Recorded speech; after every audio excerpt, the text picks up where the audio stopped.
A short notice opponent change makes for an all-new main event coming at you this weekend from Saudi Arabia. Originally, we were supposed to see Robert Whittaker, the former UFC middleweight champion, take on Khamzat Chimaev, and this was intended to be this huge moment for Khamzat Chimaev to sort of solidify all the things that people were saying about him before and that he was destined for title glory in the promotion. But he has a severe case of food poisoning, now putting Robert Whittaker in the crosshairs of Ikram Aliskerov, who was originally intended to fight last weekend against Antonio Tricoli. This is a huge difference in quality of opponent for Ikram. Robert Whittaker, one of the greatest middleweights of all time, as he showed against Paulo Costa in February at UFC 298, he still has it. Like, he's still a guy who's very durable.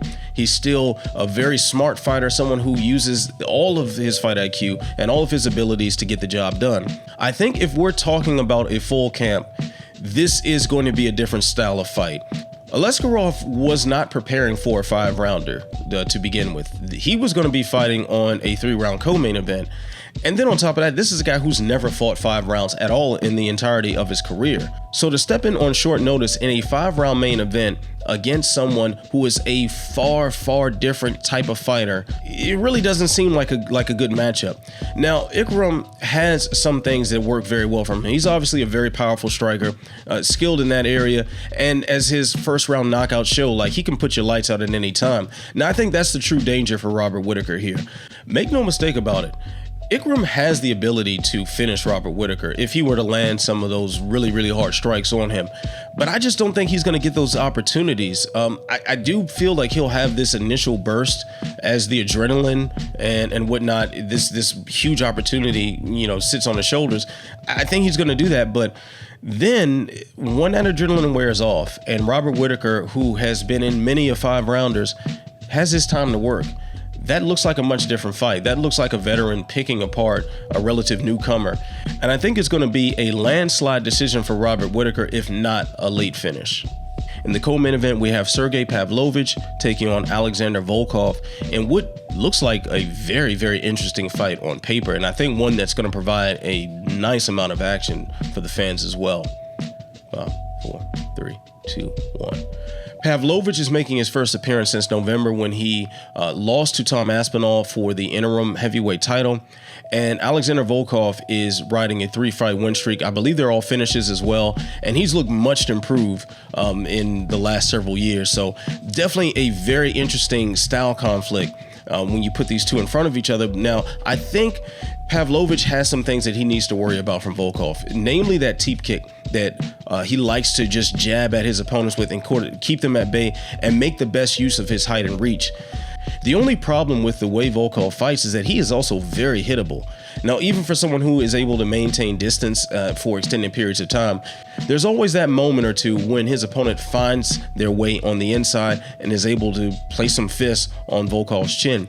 Against Pavlovich, you can't really do that. The man just hits too hard, and I think that's exactly how this fight's going to play out. I see Pavlovich struggling in the early going to sort of close that distance and find his sweet spot to get things done, but when he finds it, I believe it's somewhere in the second round, he's going to land those knockout punches and take the victory here against Volkov. Next up, we have Johnny Walker taking on Volkan Ozdemir in a fight that feels like it should have taken place a little while ago, since these two have been on a very thin light heavyweight roster together for several years, but first time these two are meeting up. And I think over time, this fight feels like it's kind of lost its luster. And that's not to say that neither man has any claim to contendership in the UFC's light heavyweight division. They do, but like I said before, it's a very thin division.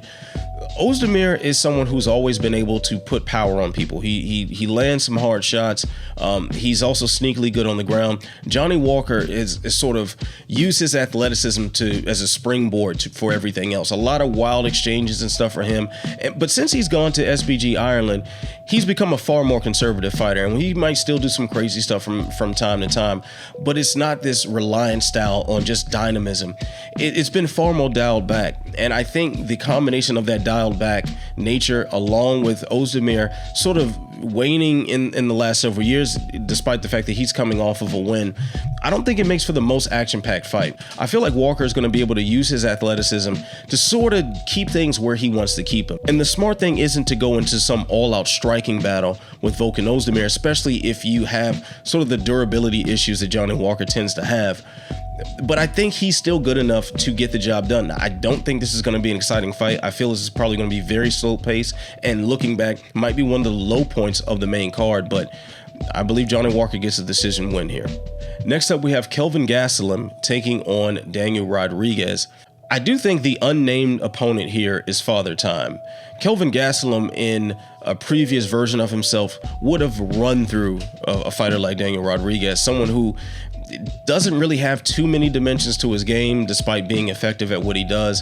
Gastelum has always had a lot of power, a lot of hand speed, very good wrestling, and you never knew which skill set he was going to break out on you. He's also a guy who's been very, very durable, been able to take a lot of shots, and has this endless cardio, stays in your face, keeps up the pressure. However, this version of Kelvin Gastelum is far removed from that guy who was almost able to defeat Israel Adesanya for the UFC's middleweight title years back. I think Gastelum is this depleted version of him doesn't fare too well here. I think it's going to be another sort of boring fight. I think Rodriguez is going to stay to the outside, land strikes at range, and it's probably going to look like a point fight. So I think Rodriguez wins a decision here. Next up, we have Muhammad Naimov versus Felipe Lima. Now, this fight was actually made just as I was going to record this video, and in the interest of trying to make deadline to provide content for my job here, I don't really have the appropriate time to tape study this, but just knowing what I do know, I feel Naimov is going to get the win here. It's very difficult for me to pick against someone who's had a full training camp against a late notice opponent, unless there's just some horrible, horrible style matchup at play here, and that's not what I'm seeing. So I believe Naimov is going to get the win here. Can't really tell how that's going to happen, but you guys will see that in my prediction column that will be coming out soon as well. So that will do it for picks and predictions for UFC Saudi Arabia. So remember to like, subscribe, share, tell a friend to tell a friend, tell that friend to tell 10 more friends. Stay locked into Ringside Intel. I'm Walker. Peace.